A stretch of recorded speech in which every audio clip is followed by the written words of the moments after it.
Defense is our theme in this show, an imperative for all species, no matter how powerful you are. Claws, jaws and horns are fine, but if you don't have those, you need to find another method. Quite a useful one is simply to play dead, or keep a sharp lookout. If you see one of these lurking in the swimming pool, there's a number you can call. But there's no real defense against some creatures.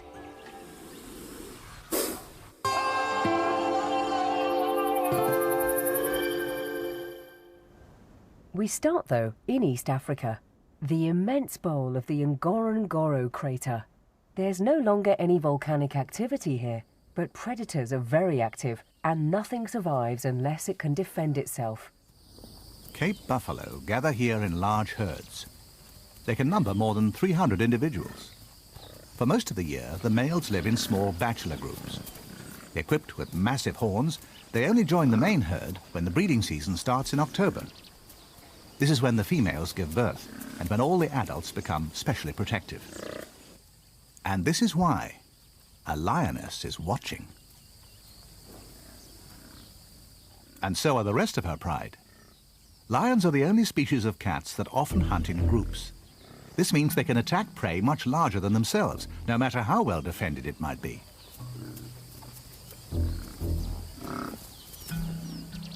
Although buffaloes have poor sight and hearing, they have an excellent sense of smell. And an adult buffalo is also an immensely powerful beast.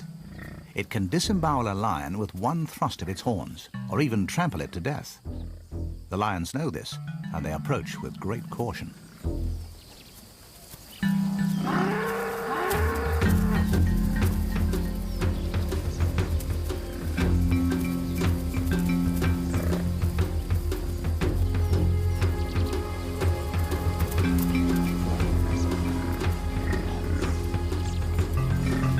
But it's not the mature males the lionesses are after.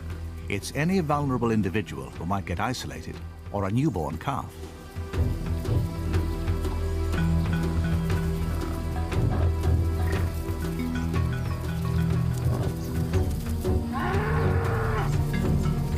The buffaloes instinctively know that the best way to protect a calf is to keep it in the center of the herd.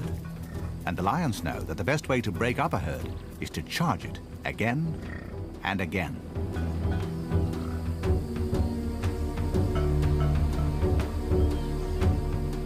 Once an individual has been separated from the herd, its horns are no longer enough.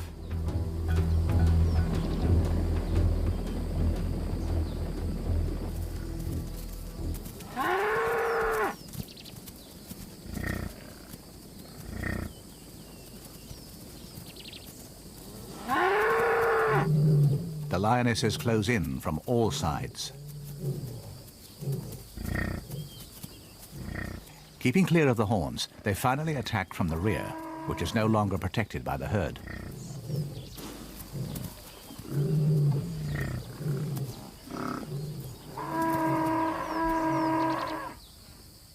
Just as they have a sophisticated hunting pattern, so the feeding also follows a strict order.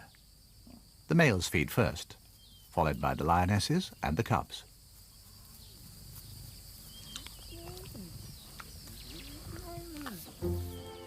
In the buffalo herd, the mother tends her calf, also within an ordered society. Indeed, the herd is such an effective defensive unit that even blind or lame individuals continue to thrive within it.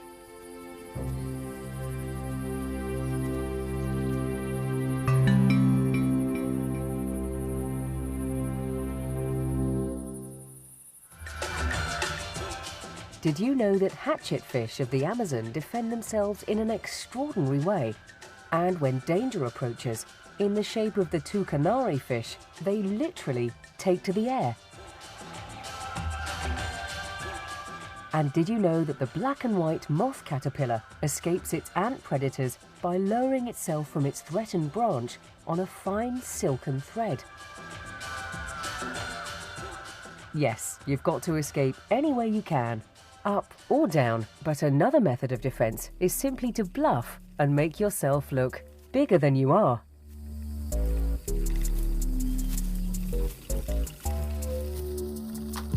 And you can do this with quills, or by spreading your wings like this dickhop, or simply by blowing yourself up. The cobra spreads out its hood, and the praying mantis rears up on its hind legs and spreads out its arms. The pufferfish of the Indian and Pacific Oceans inflates itself by swallowing water.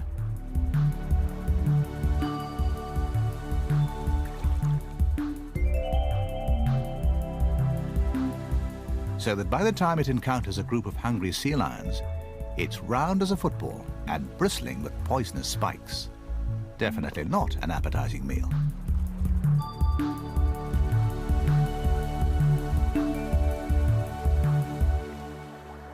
You also get freshwater pufferfish, and these live in Lake Tanganyika in East Africa. Unlike their seagoing relatives, they're not armed with spikes, but they do have the same ability to inflate themselves. They do this when they're threatened, and in this case, it's not a sea lion that's after them, but an otter.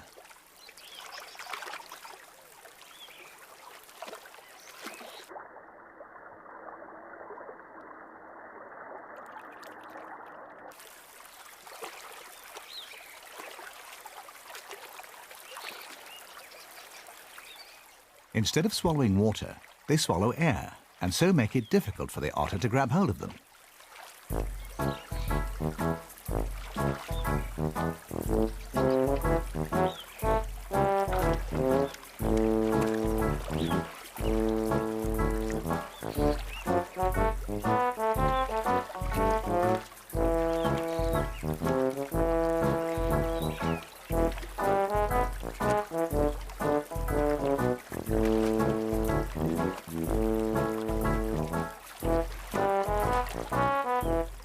Eventually, the otter grows tired of trying to get his teeth into his balloon-like meal and gives up.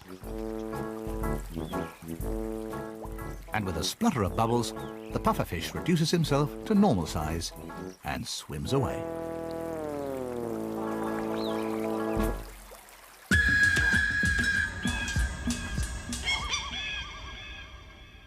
From Lake Tanganyika, we head out across the Indian Ocean to the island of Sri Lanka. Rice is the staple diet here, and as they work the rice paddies, it's the people who have to defend themselves. There are 25 species of cobra worldwide, but only one species in Sri Lanka, the highly poisonous spectacled cobra. And although it lives right in the rice fields, man is not its prey. It feeds on the paddy field rats, and in the process is actually doing the humans a favour, as the rats eat a quarter of the country's rice crop.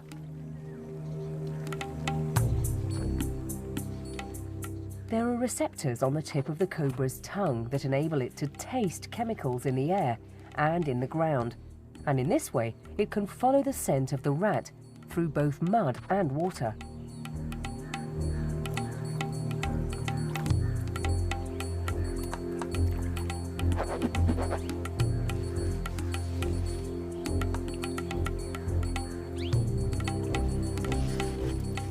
Cobras are one of the most poisonous of all snakes, and once the rat has been bitten, it dies almost instantly. The snake then expands its jaws, and the rat is not chewed but swallowed whole. It is then completely digested, bones and all, a meal that can last a cobra a whole month. In Sri Lanka, there is one cobra to every hectare of rice. They're so common that humans that work in the rice fields barefooted are at risk. Out in the open, a cobra's warning is clearly visible. It defends itself by expanding its neck bones to display its famous hood. There's a legend that a cobra once spread out its hood and sheltered the Lord Buddha from a storm.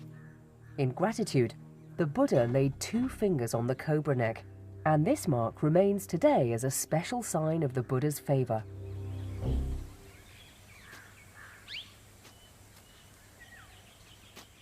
The men who do the heavy work in the rice fields at least have the protection of their hoes, and while they're actually cultivating the soil, the visibility is good.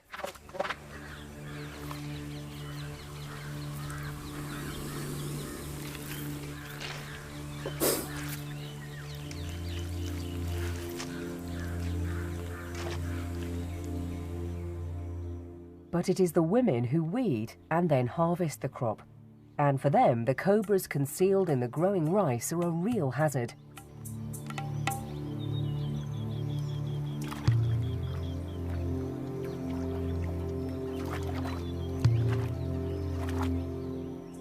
Cobras only become aggressive when they think that they're being attacked, but the women have no defense.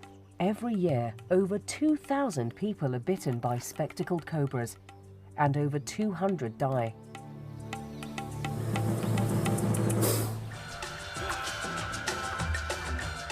Did you know that there's a moth in Nepal, the Atlas moth, that has a snake's head effect on its wings?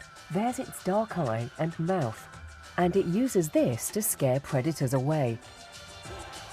And did you know in Belize, in the Caribbean, there's a caterpillar that deceives predators by disguising itself as a bird dropping? And it's called, yes, you guessed it, the bird dropping caterpillar. We've looked at one way of defending yourself. Bluff like mad. Make yourself look bigger. But in the natural world, there's a whole armory of defences. And one of them is that there's safety in numbers.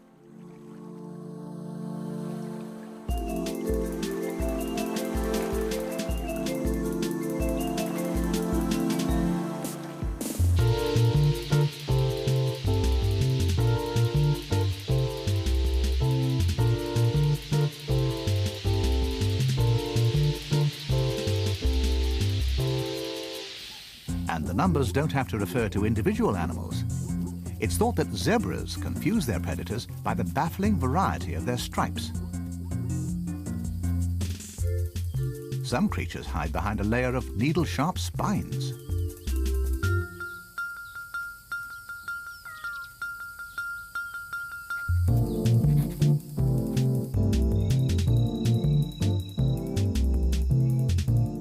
Others feel safer tucked up in a hard shell.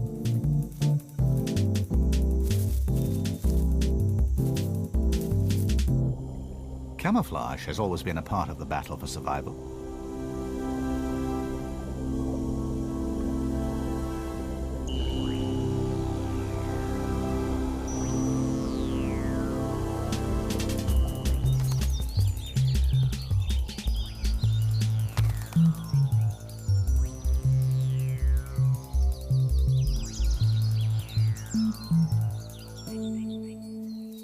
Even a snake can't see this potu bird, which is clinging to the tree right beside it.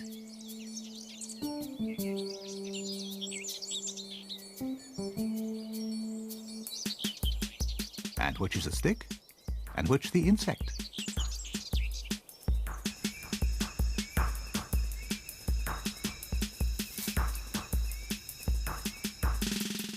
This emperor moth has warning eye spots on its wings. While on the wings of the hair-streaked butterfly, there's a false head. The leaf fish looks exactly like a leaf. But another great technique is to play dead.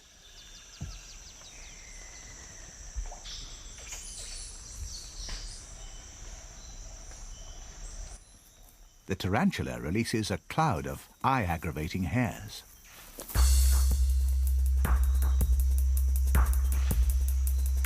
While the darkling beetle sprays out a foul-smelling liquid.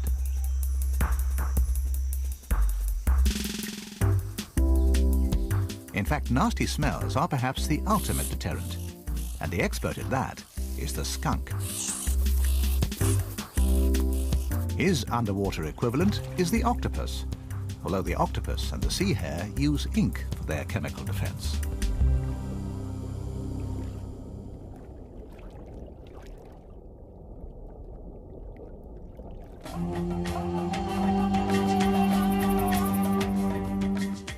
But let's join our wild crew now. They're in Florida, where there's a company called Pesky Critters. Your only defense if there's something strange in the waterworks. At the very tip of Florida, there's a huge area of natural mangrove swamp known as the Everglades.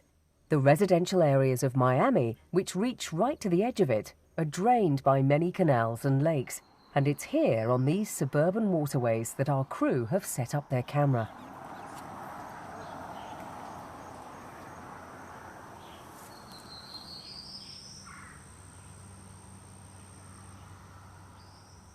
They're trying to get the shots of the wild alligators that swim up the canals from their natural habitat and take up residence on local riverfront estates. Alligators are protected, and the rising numbers drive many to seek new territories. These are often the weaker specimens, but they can still catch and eat people's cats and dogs. Pesky Critters is a company run by Todd and Jill, and they're called in to capture the alligators and then return them to the wild.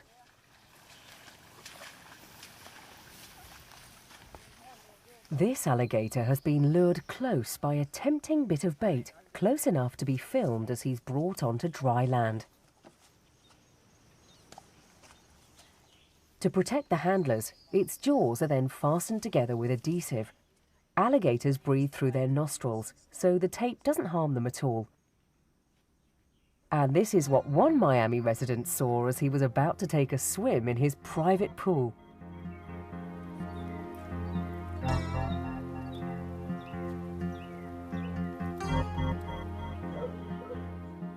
An alligator had crept in overnight. Another job for Pesky Critters. Fortunately, this time the alligator is small enough to be scooped out in a net.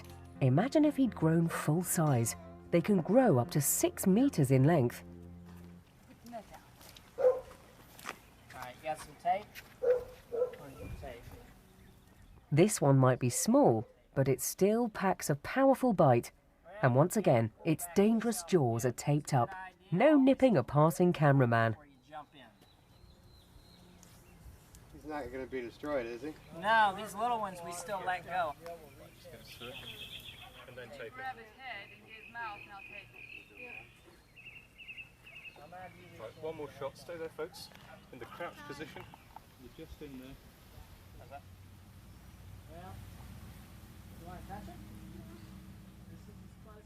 It's safe now to give it a gentle stroke. 1, 4, 3, take 2, and board. Excellent. Yeah? That's good, yeah. That's fine. Great. It's kind of weird, those crosswords. Crosswords? Well, let's do that as you just cut away from here.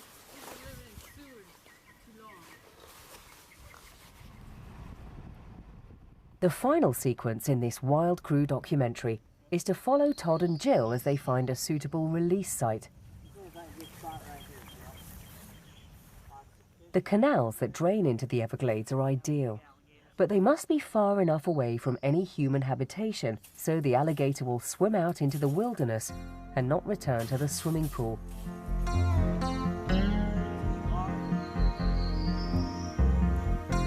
This little fellow is untaped, and into the water he goes. He looks a little lost and lifeless at first, but he gets the idea in the end. Bye for now.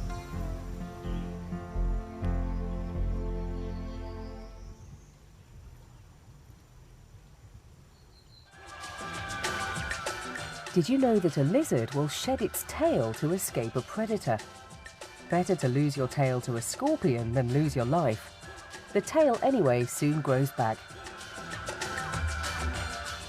And did you know that decorator crabs defend themselves by cutting off pieces of sponge with their claws and sticking them onto their backs? Predators, they hope, won't think they're a crab, but a piece of sponge.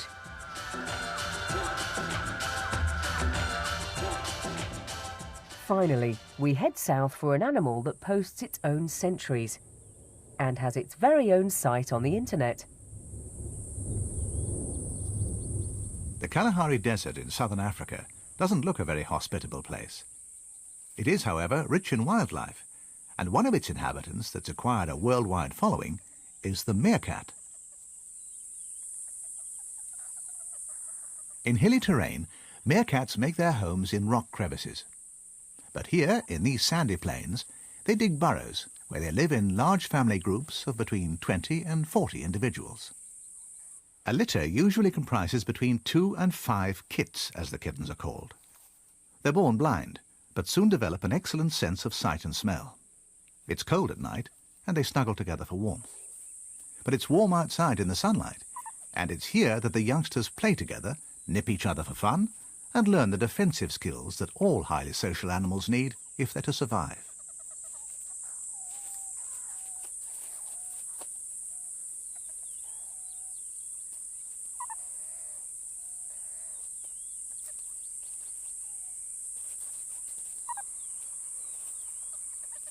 While the babies continue to feed from their mothers, the adults adopt the pose that's made them so famous. They use their tails like the third leg of a camera tripod, and then stand rigidly upright, keeping a sharp lookout for predators. And there are plenty of these about: jackals, hyenas, snakes, eagles.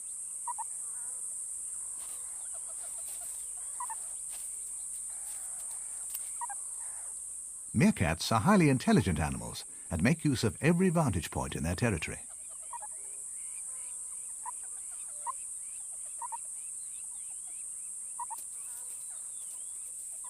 When they go hunting, an adult teacher accompanies the youngsters and shows them how it's done. They mainly eat insects, ants, small grubs and beetles, even lizards and some types of snake.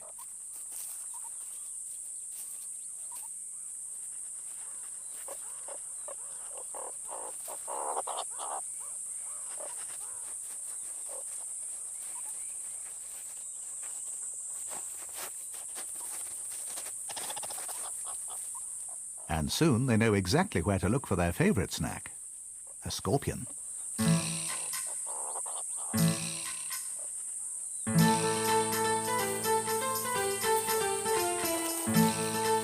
Meerkats are closely related to the mongoose. Some scientists think the mongoose has developed an immunity to certain snake poisons, and that the meerkat is immune to scorpion venom. Nevertheless, he still bites off the stinging tip on the scorpion's tail and leaves it uneaten. But it's when it comes to avoiding predators that meerkat society really shows its sophistication.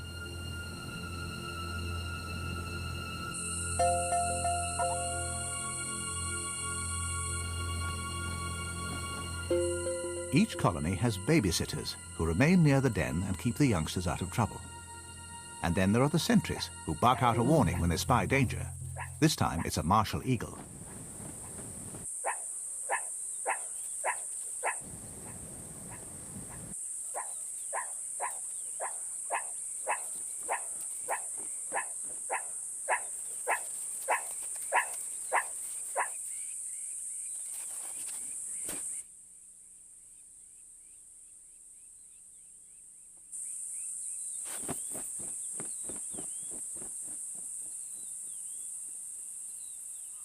When it seems the danger has passed, a sentry crawls out to investigate, and then informs the rest of the colony that the coast is clear.